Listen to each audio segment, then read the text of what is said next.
Kasabay ng pagkakaroon ng bagong mayorya sa Senado ay ang palitan ng committee chairmanships. Kabilang na riyan ang makapangyarihang Blue Ribbon Committee na hinahawakan na ngayon ni Senator Erwin Tulfo. Ano-ano pa ang mga naging pagbabago sa Senado? Alamin natin yan sa umaarangkadang balita ni JM Pineda live mula sa Senado. JM.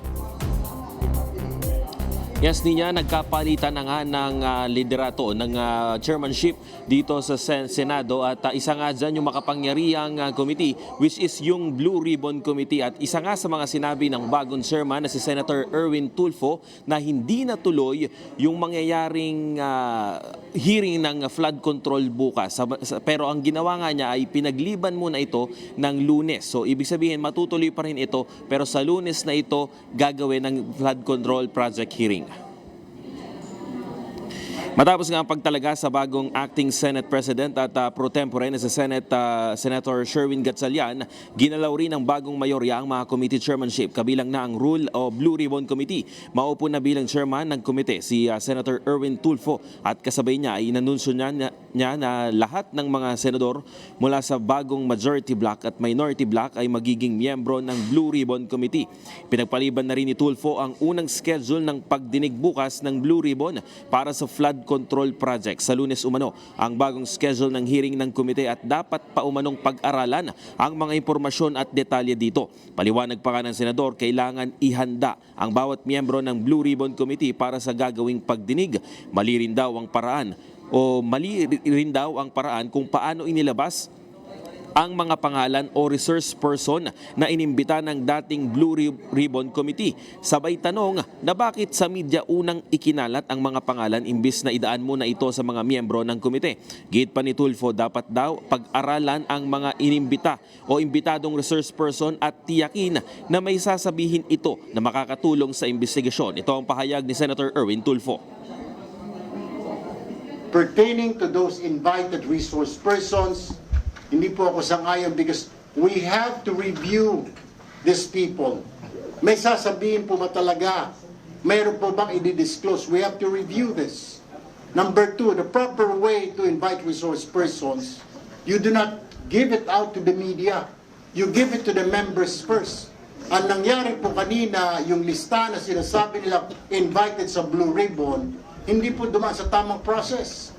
It should have been given first to the members para kung may dadagdag, may papabawas doon, sabihin hindi, wala ito. The members should have been consulted. Kaya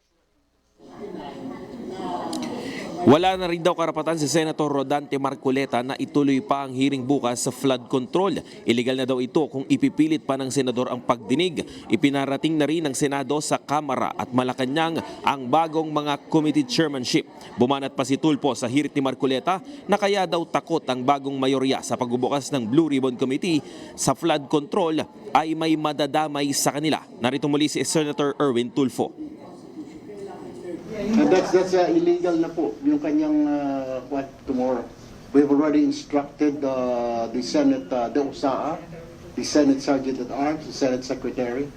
Sir, sabi niya, Na all seats vacant na po, di ba? We declared it. So, illegal na po yung gagawin niya. Sana tinignan niya muna yung kagrupo niya. Ilan doon ang sabit.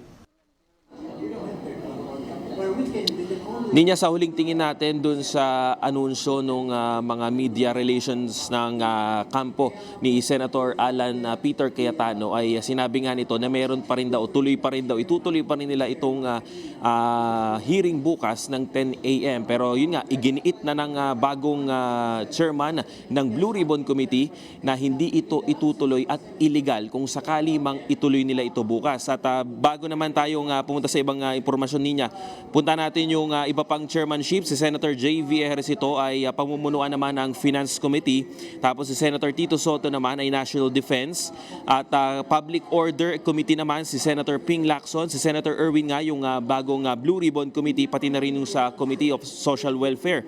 Si Senator Raffy Tulfo naman, yung kapatid niya, ay nasa Committee on Public Services at si Senator Bam Ang hawak sa Committee on Basic Education, si Senator Kiko naman ay sa Committee on Agriculture, si Senator Risa ay pagdating naman doon sa Committee on Health. Si Senator Lito naman ay doon sa Committee on Games and Amusement, si Senator Chis Escudero ay Committee on Housing. At ang Panguli naman ay si Senator Mig Zubiri na hahawakan naman yung Foreign Relations. Ninya? Nasa labas ka ngayon ng session hall, no, JM. Kumusta naman ang vibe dyan sa inyo, sa kinaroroonan mo, JM? Actually, Ninya, ngayon na kung titingnan natin, medyo naging magaan kumpara noong mga nakarang araw dahil nga sa nangyaring palitan ng liderato kanina. Ang nangyari nga nung inanunsyo na yung bagong acting Senate President at pro tempore na si Senator Sherwin Gatchalian ay maraming nagsigawan at yung ibang mga miyembro ng OSA ay pinipigilan na yung mga kaalyado na magsipalakpakan dahil nga sa nangyari. Kung babalikan natin, 2 araw, 3 araw na absent itong dating nasa majority senators. Kaya nung nagkaroon kanina ng pagpapalit ng liderato ay tuwang-tuwa itong mga senador. Ninya.